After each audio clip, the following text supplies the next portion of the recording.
함께 읽겠습니다. 또 내가 기름진 밀을 그들에게 먹이며 반석에서 나오는 꿀로 너를 만족하게 하리라 하셨도다.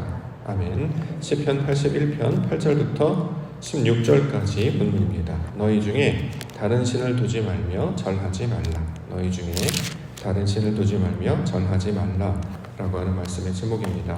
시편 81편 우리가 만나고 있는데요. 특징은 바로 깃딧에 맞춘 노래라고 하는 독특한 제목이 달려있는 것이었죠. 깃딧에 맞추다. 자, 이것은 하나님이 가르치시고 인도하시는 것으로 배우고 깨달아서 완성되는 것을 가리키는 말이었습니다. 자, 이렇게 가르치시고 인도하시기 위하여 우리에게 주신 것이 바로 율법이죠. 자, 율법을 통해서 하나님의 뜻이, 하나님의 계획이, 하나님의 뜻이 무엇인지를 알게 해주셨습니다. 따라서 이 말씀을, 이 율법을 온전히 하나님의 뜻으로 받아들이게 되어서 그 말씀 뜻대로 우리 안에 열매가 맺히게 되면 이것을 온전하게 된다, 완전하게 된다라고 말씀하고 있습니다. 즉 하나님의 온전하심을 따라 온전하게 되는 것. 자, 이것이 깃딧에 맞추는 노래라고 하는 말씀의 구절의 뜻이 되고 있습니다. 오늘 두 번째 시간으로 이 본문을 만나는데요. 이렇게 온전하게 하시는 것, 우리를 가르쳐서 완전하게 하시는 것, 두 번째 내용으로 주시는 것은 다른 신을 두지 말라 이렇게 증거하고 있습니다. 9절에 나와 있습니다. 9절 말씀, 너희 중에 다른 신을 두지 말며 이방신에게 절하지 말지어다. 자, 너희 중에 다른 신을 두지 말라라고 하는 것은 우리가 이제 십계명이라고 부르는 10가지 말씀들 중에 나타나 있는 내용이기도 하죠. 출애굽기 20장 3절에 보면 너는 나 외에 다른 신을 내게 두지 말라. 또 신명기 5장 7절에도 동일하게 각각 기록이 되어 있습니다. 다른 신을 두지 말라라고 하는 것은 어떤 의미일까요? 여기서 이제 다른 신을 내게 두지 말라라고 하는 것은 하나님의 성질이 아닌 것, 하나님께서 원하는 것이 아닌 것, 그것이 우리 마음 가운데 자리를 차지하고 있는 것을 가리키고 있는 말이 됩니다.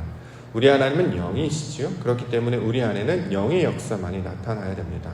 그런데 우리 안에 여전히 육체의 소욕이 남아있게 되면 자, 이것을 다른 신이라고 이야기합니다. 우리 하나님은 진리이시죠. 그러니까 우리 마음 가운데, 우리 심령에는 오직 진리만이 자리 잡고 있어야 합니다. 그런데 진리가 아니라 세상의 교훈, 세상의 풍조 등으로 살아가고 있을 때 이것도 다른 신들이 되겠죠. 우리 하나님은 생명이십니다. 그렇기 때문에 항상 산자로, 존재로, 하나님의 내용을 꽉꽉 채운 자로 살게 해주셨습니다. 그런데 잠자는 상태, 죽은 상태가 되는 것, 자, 이것이 바로 다른 신들에 해당하는 것이 되겠죠.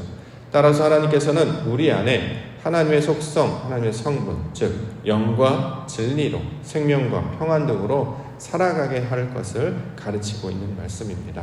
자, 우리 안에 다른 속성이 아니라, 하나님의 속성이 아니라 다른 것들이 차지하고 있을 때 이것들을 우리 안에 두지 말라, 그것들에게 우리의 마음을 두지 말라, 이렇게 지금 이야기하고 있는 것이죠. 대표적으로 우리의 마음 가운데 이제 차지하고 있는 것들을 살펴보게 되면 대표적인 게 바로 욕망이겠죠. 욕망, 정욕, 자랑, 가장 많이 우리 자리를 차지하고 있기 때문에 그렇습니다. 자, 이처럼 욕망이나 정욕 또는 자랑 등 하나님이 원하시는 것이 아닌 다른 것들, 자, 이걸 다른 말로 죄라고 말하죠. 자, 하나님의 속성이 아닌 것들이 우리 마음 가운데 자리를 찾고 있으면 이걸 가리켜서 이제 죄다 이렇게 이야기하고 있습니다. 왜 이게 죄가 되느냐? 하나님을 잃어버린 상태로 나타나는 결과물들이 우리 마음 가운데 있기 때문입니다. 이것에 관한 내용들을 로마서 1장 29절부터 어떤 것들인지 구체적으로 설명하고 있기도 합니다. 곧 모든 불의, 추악, 탐욕, 악의가 가득한 자요, 시기, 살인, 분쟁, 사기, 악독이 가득한 자요, 수근수근하는 자요, 비방하는 자요, 하나님께서 미워하시는 자요, 능욕하는 자요, 교만한 자요, 자랑하는 자요, 악을 도모하는 자요, 부모를 거역하는 자요, 우매한 자요, 배약하는 자요, 무정한 자요, 무자비한 자라. 자, 하나님의 것을 잃어버린 상태, 아버지께서 기뻐하지 않는 것들이 여전히 남아있는 것, 이걸 이제 다른 신 이렇게 이야기하죠. 자, 이런 것들을 이제 제거해 버리는 거죠. 어떻게 해요? 하나님의 거룩한 말씀으로, 성령으로 제거해 나아갑니다. 우리가 섞여 있잖아요. 자, 이것들을 비로, 물로 씻어내듯이 하나님의 거룩한 말씀으로 하나씩 하나씩 잘라내고 제거하고 성결하게 하고 깨끗하게 하면 이걸 하나님의 거룩한 사람으로 만드는 신앙의 내용으로 설명하고 있습니다. 그러므로 우리에게 이제 적용을 해보면 하나님이 기뻐하지 않는 모습들을 하나씩 하나씩 제거해 나아갑니다. 그럼 어떻게 되냐? 원석이 되는 거죠. 보석이 되는 것입니다. 자, 원석 가운데 쌓여있는 돌, 밭의 감수인 보화라고 설명을 할 수도 있겠죠. 우리의 속사람이 하나님의 그 가장 고결하고 성결한 모습으로 발견되려면 다른 것들이 다 제거돼야 되지 않겠습니까? 이것은 오직 하나님만이 하시는 일인데, 하나님의 진리의 말씀으로 가르쳐 주심으로 우리의 빛을 비추셔서 자신의 육신적인 내용이 어떤 것인지를 알게 하시고, 또 하나님의 것과 땅의 것, 사람의 것이 무엇인지를 분별할 수 있도록 보는 눈, 듣는 귀를 허락하여 주셔서 이런 것들을 하나씩 제거해 감으로 새로운 사람이 되는 것, 거룩한 백성으로 변화되는 것을 가리키고 있는 말입니다. 자, 이처럼 하나님이 가르쳐 주신 것을 통해서 성장하고 성숙하고 변화하며 거룩한 성장의 모습 가운데 나아갈 때에 이것을 깃딧에 맞춘 노래, 이렇게 지금 설명하고 있는 것이죠. 자, 우리 교회 가운데 적용을 해보면 옥토가 되는 것입니다. 옥토, 좋은 땅, 말씀의 땅, 진리의 땅, 석촌이라고 하는 돌땅이 아니고 말씀에 뿌려져서 씨앗이 뿌려져서 하나님의 마음으로 풍성한 주님의 숲을 이루는 그러한 땅, 우리 마음이 되는 것입니다. 자, 그 이름처럼 하나님의 가르치심을 통해서 날마다 변화되시고 성장하시고 성숙해 가시는 우리 믿음의 성도님들과 교회가 되기를 소망합니다. 자, 그럼 우리의 상태가 먼저 어떤지를 우리가 이제 먼저 진단해야 될 텐데요. 우리의 상태는 어떤 상태냐면 듣지 않는 상태다, 이렇게 이야기합니다. 10절과 11절. 나는 너를 애굽 땅에서 인도하여 낸 여호와 내 하나님이니 내 입을 크게 열라 내가 채우리라 하였으나 내 백성이 내 소리를 듣지 아니하며 이스라엘이 나를 원하지 아니하였도다. 자, 입을 크게 열라 내가 채우리라. 이런 표현이 나오면 저는 그 아이한테 밥숟갈 하나, 밥 한 공기 먹이겠다고 이렇게 쫓아다니는 엄마 모습이 늘 생각나요. 아빠가 이렇게 뭘 하나 먹이려고 이거 먹었으면 좋겠어 이렇게 하는데 아이는 계속 도망다니죠. 안 먹어 하면 도망다니는 이스라엘 백성들이 이와 같다라는 거죠. 하나님께서 세상을 창조하시고 그 세상을 받아들여서 그것을 통해서 말씀하시는 하나님의 뜻을 깨닫기를 원하셨습니다. 그러면 우리의 성질이 바뀌게 되는 거죠. 우리가 하나씩 배우게 되고 깨닫게 되어서 성장하게 되는데, 사람들은 보면 듣지 않는다, 이렇게 이야기합니다. 원하지 않는다, 이렇게 이야기합니다. 왜 그러냐면 우리 마음 가운데 뭐가 없냐면 아버지의 마음이 없죠. 어머니의 마음이 없죠. 아이가 음식을 거부하는 것은 그냥 자기가 싫은 거잖아요. 귀찮거나 마음에 안 들거나 또는 지금 바쁘거나 다른 노는 것이 더 좋아서.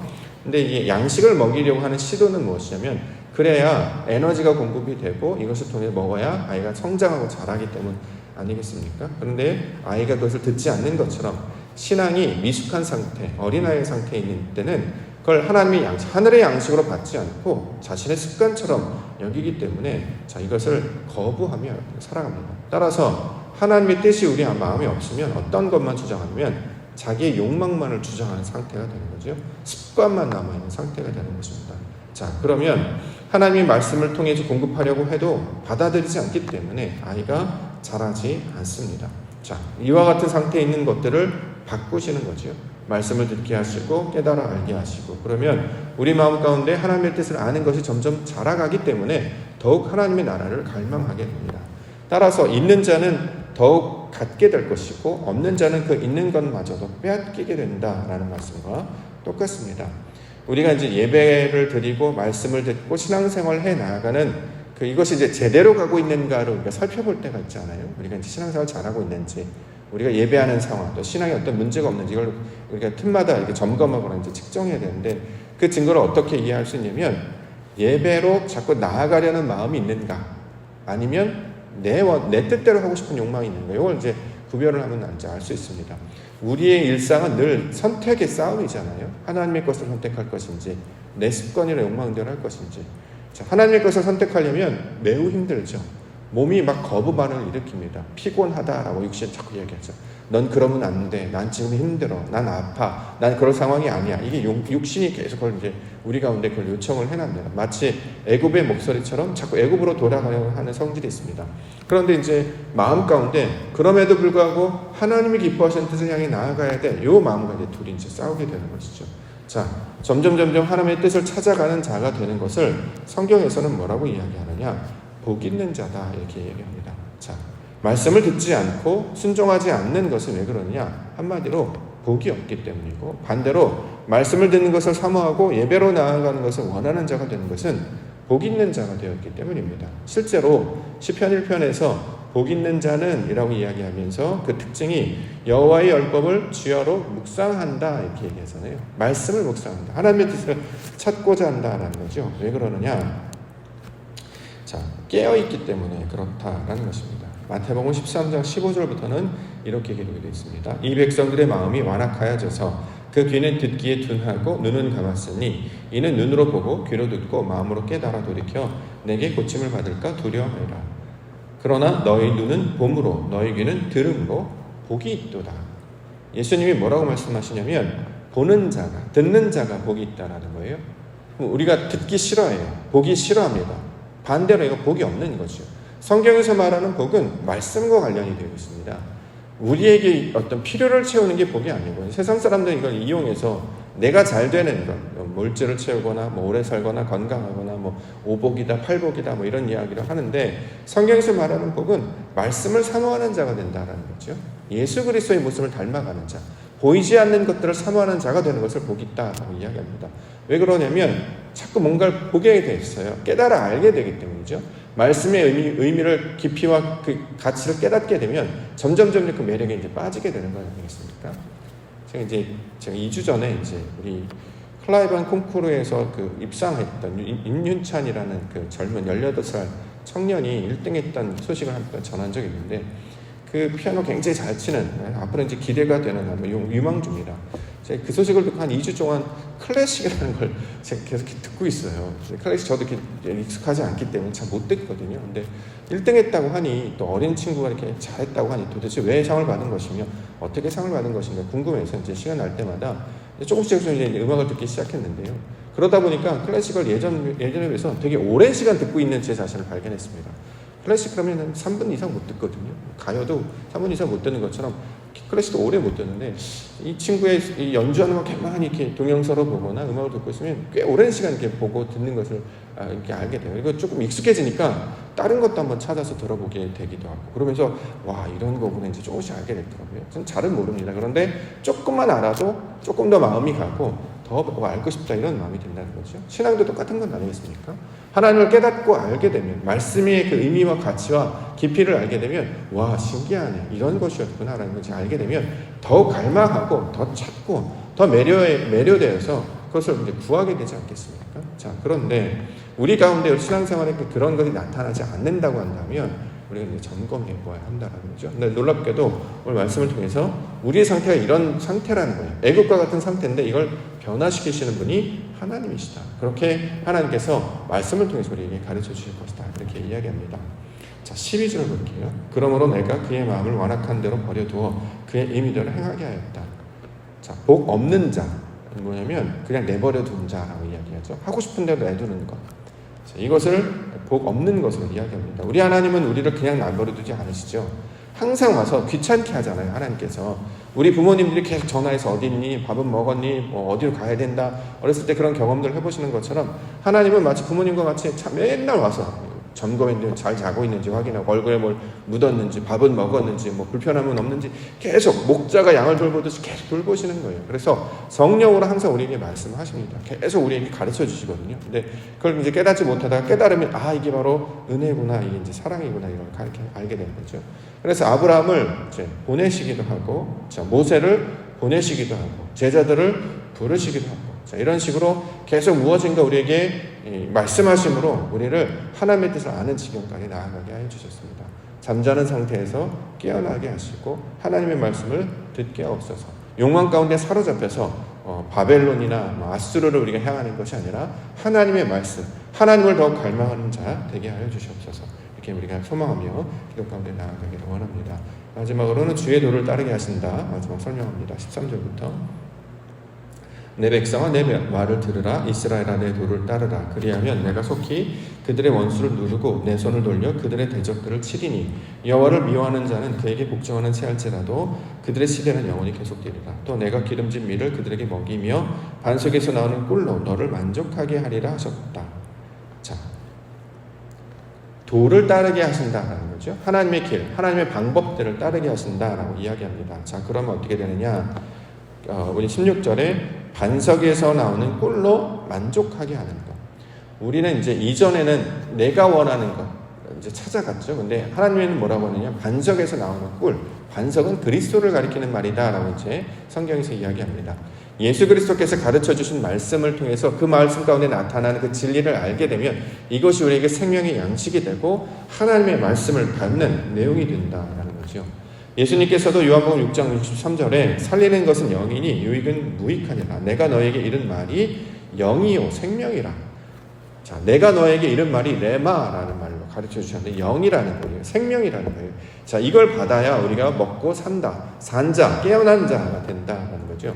예수님께서 가르쳐 주신 율법의 내용, 율법을 해석하시고 번역해 주시고 적용시켜 주셔서 이게 바로 하나님의 뜻이다라고 보여주시는 것을 우리가 그대로 받을 때, 이것을 우리가 영접할 때, 순종할 때 이것으로 말미암아 우리가 살게 될 것이고 이것으로 말미암아 우리가 하나님의 뜻을 아는 지경까지 나아가게 될 것이다. 이렇게 이야기하고 있습니다. 그래서 이제 하나님의 계획은 이러한 상태 가운데 있는 자들에게 말씀을 알려주시고 목자를 보내주시고 하나님의 뜻을 펼쳐주시는 것을 통해 당신의 뜻을 알게 해주신다는 거죠. 그러므로 우리가 해야 되는 것은 우리에게 펼쳐주시는 것을 통해 하나님의 뜻을 깨닫게 하옵소서. 이걸 이제 다른 말로 적용하면 성령 충만하게 해주시옵소서 이렇게 이야기할 수 있어야 합니다. 자, 성령 충만하게 하는 것. 하나님께서 주신 말씀이 내 안에 그대로 들어와서 그 의미가 무엇인지를 충만히 아는 자를 가리키고 있는 말입니다. 이것을 채우다라고 표현을 하는 것이죠. 자, 이 채우다, 우리가 레위기를 통해서 이걸 위임이라는 말로도 살펴봤는데 말씀의 뜻이 무엇인지를 우리 가운데 그 의미가 채워지는 거예요. 왜 이 작업을 하냐면 그래야 우리 마음 가운데 말씀에 살아있어요. 우리가 간직하고 붙잡고 있어야 이것들이 있어야 밖에서 보여주는 일이 하나님의 뜻인지를 알 수 있는 하나의 코드가 된다는 거죠. 자, 하나님의 뜻이 우리 안에 정령으로 충만해야 밖에 있는 일이 하나님의 일인지를 보게 된다는 거예요. 우리 안에 이걸 갖고 있어야 다른 것이 보여요. 우리가 신발을 사면 다른 사람 지나가면 신발만 보이잖아요. 우리가 뭔가 옷을 바꾸면 다른 사람 옷 뭐 입었는가 이렇게 보여. 우리가 뭐 시계를 차거나 우리가 뭘 이렇게 갖고 있으면 다른 사람도 그렇게 보여요. 군대 보내신 부모님들은 지나가면 다 사람들이 군인들만 보인다고 하잖아요. 그러니까 내가 뭘 갖고 있는 자가 됐을 때 밖에 있는 걸 그렇게 본다는 거죠. 우리의 시각과 관점이 바뀐다는 거죠. 우리가 말씀을 가지고 있으면, 약속을 붙들고 있으면, 하나님의 뜻을 붙들고 있으면 세상에 되어진 모든 일을 하나님의 뜻으로 해석하기 시작한다는 거예요. 자, 이것을 우리가 가르쳐주고 있는 말입니다. 그래서 욕망을 두지 말고 내가 잘 되는 것, 내가 뭐 어떻게 변하는 것, 내가 어떤 세상에서 말하는 그것이 되는 것이 아니라 하나님의 백성이 되는 것, 아버지의 뜻이 이루어지는 것을 붙잡고 있으면 오늘 펼쳐진 세상을 통해 하나님의 뜻으로 보고 해석하기 때문에 아버지의 역사를 발견하게 될 것이다. 지금 이렇게 증거하고 있는 것입니다. 우리를 말씀으로 채우시고 그리스도의 말씀을 통해 그 진리를 통해 인도하시는 그 하나님의 뜻을 알아가시는 우리 믿음의 성도님들 되기를 원합니다. 예수님이 말씀하셨죠. 먼저 그의 나라와 의를 구하라. 하나님의 나라 그 뜻이 이루어지기를 원합니다. 이렇게 붙잡고 나아갈 때 마침내 우리에게 그 모든 일이 이루어진 역사를 경험하게 될 줄 믿습니다. 세상을 통해서 역사하시는 그 하나님과 동행하시며 오늘도 말씀을 통해 하나님의 온전하심을 닮아가는 우리 믿음의 성도님들 되시기를 주의로 간절히 축원합니다. 기도하겠습니다.